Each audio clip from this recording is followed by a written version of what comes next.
తాజాగా వైఎస్ఆర్ కాంగ్రెస్ పార్టీలో కొంతమంది నాయకులు అక్రమాలకు తెగబడ్డారని చెప్పేసి అయితే చట్టపరంగా ఏదైతే తప్పులు జరిగాయో వాటి మీదే అధికార యంత్రాంగం కూడా వాళ్ళ తప్పిదాలన్నింటిని కూడా వెలికి తీసే ప్రయత్నం చేస్తుంది. ఇందులో భాగంగా జోగి రమేష్ మాజీ మంత్రిగా ఉన్న వ్యక్తి, అదేవిధంగా పెడన నియోజకవర్గ మాజీ ఎమ్మెల్యేగా అయితే ఆయన గతంలో పనిచేయడం జరిగింది. అయితే వాళ్ళ కుమారుడు ఒక ల్యాండ్ వివాదంలో చిక్కుకొని ఏదో అవకతవకలు పాల్పడ్డాయి అన్నట్టుగా కూడా అతని సిబిఐ ఎంక్వైరీకి పిలవడం, అయితే ఇదేదో పెద్ద తప్పిదం చోటు చేసుకుంది, ఇది ఏకంగా బీసీ నేతల మీద బీసీ వర్గాల మీద దాడి జరిగినట్టుగా భావిస్తూ అయితే దీన్ని ఎక్స్ప్లోర్ చేసే ప్రయత్నం చేస్తుంది. అసలు ఇందులో నిజమెంత అబద్ధం ఎంత అనేది సురేంద్రబాబు గారిని అడిగి తెలుసుకునే ప్రయత్నం చేద్దాం. అసలు చెప్పండి సార్, అసలు ఏంటి ఇదంతా కూడా మొత్తం బీసీల మీద జరిగిన దాడిగా మీరు భావిస్తున్నారా?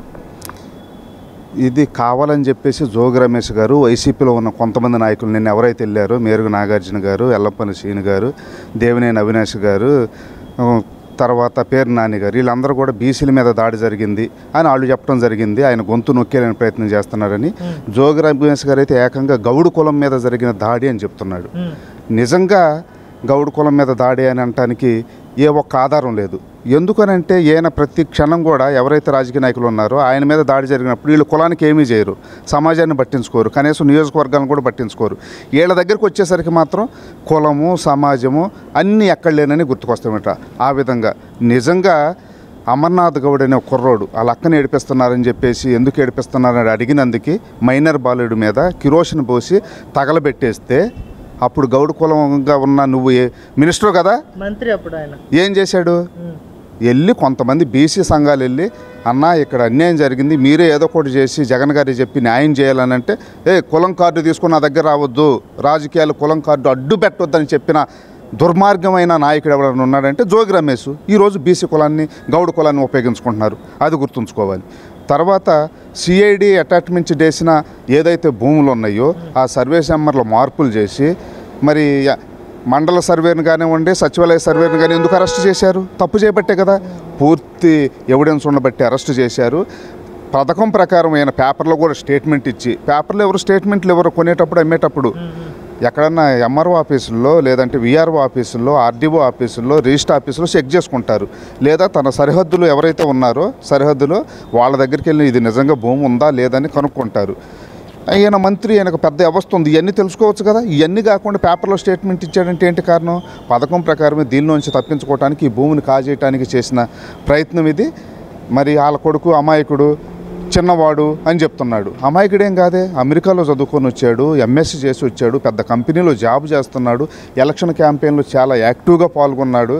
అసలుకి సీనియర్ లీడర్ అయిన చంద్రబాబు నాయుడు లాంటి వ్యక్తుల్నే అనరాని మాటలని ఏ విధంగా మాట్లాడారో రాష్ట్ర ప్రజలందరూ చూశారు.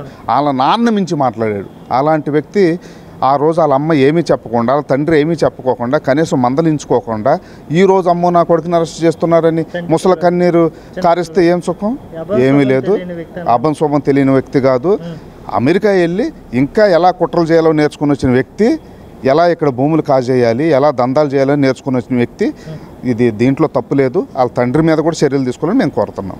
అంటే ఇదంతా కూడా గౌడ కులం మీద జరిగిన దాడిగా అయితే కొంతమంది భావిస్తున్నారు కదా. అయితే దీనికి సంఘీభావంగా వెల్లంపల్లి శ్రీని కానివ్వండి, అవినాష్ కానివ్వండి, మరి కొంతమంది నాయకులు వెళ్ళి ఏదో అక్కడ ఒక హై డ్రామా క్రియేట్ చేసే ప్రయత్నం చేశారు. అదేవిధంగా ఎప్పుడు రాజకీయాల గురించి నోరు విప్పని జోగి రమేష్ గారి సతీమణి కూడా ఈ రోజున మీడియా ముందుకు వచ్చి మాట్లాడడం అనేది ఎలా చూడొచ్చు అంటారు? అసలు జోగి రమేష్ గారు మంత్రిగా ఉన్న టైంలో ఆయన పరిపాలన ఎంత పారదర్శకంగా ఉంది, ఎంత రోల్ మోడల్గా ఉంది మిగతా నాయకుల కంటే, మీరేం చెప్పుకోవాలి? వారు వైపు అంటే సరే, కుమార్ని అరెస్ట్ చేయటంలో కుమారుడి మీద ఉన్న ప్రేమతో మాట్లాడటంలో తప్పులేదు. కానీ రాజకీయాల్లో అమ్మో మమ్మల్ని అరెస్ట్ చేశారు, లేదంటే మీకు బిడ్డలు ఉన్నారు అంటే మాకు బిడ్డలు లేరా? మైలవరం నియోజకవర్గంలో ఆయనకు సంబంధం లేకపోయినా కానీ మంత్రిగా ఉండి కొత్తూరు తాడేపల్లిలో అక్రమ మైనింగ్ జరిపించాడు. నేనే ఎన్జిటీలో కేసు ఫైల్ చేశాను. నా మీద మా కేసు వాదిస్తున్న మా అధ్యక్షుడు పాలేటి మహేశ్వరరావు గారి మీద ఇంటికి పోలీసులు పంపించి తన మనుషులు పంపించి ఈ కేసు నుంచి మీరు తప్పుకోకపోతే మీ అంతు చూస్తామని బెదిరించాడు. మాకు భార్య బిడ్డలు లేరా? ఆయనకేనా? అది ఒకసారి గుర్తు తెచ్చుకోమని వాళ్ళకి మనవి చేస్తున్నాము.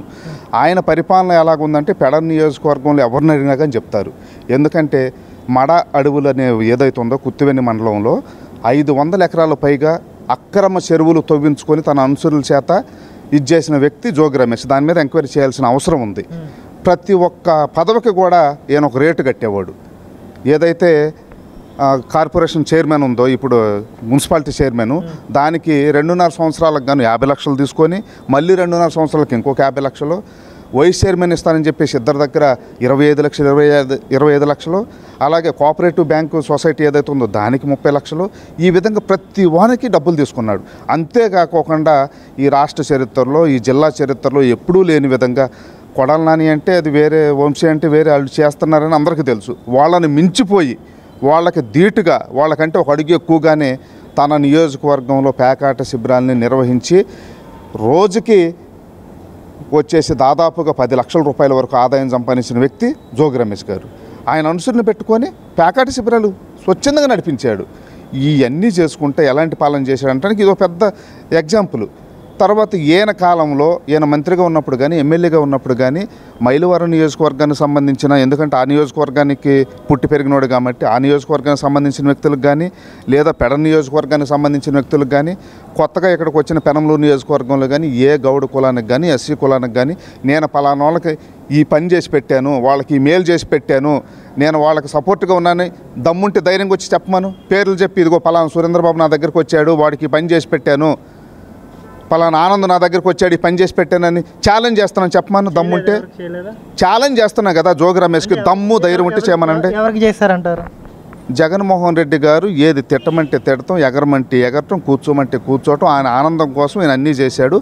ఆయన అనుచరులు, ఆయన కుటుంబ సభ్యులు ఈయన ఏ విధంగా దోసుకోవాలి, మట్టి మాఫియా కానివ్వండి, మందు మాఫియా కానివ్వండి, ఇసుక మాఫియా కానివ్వండి, ఒక రౌడీ రాజ్యాన్ని, గోండా రాజ్యాన్ని, ఒక మాఫియా రాజ్యాన్ని క్రియేట్ చేసి జిల్లాలో అల్చల్ సృష్టించిన నాయకుడు జోగి రమేష్ గారు.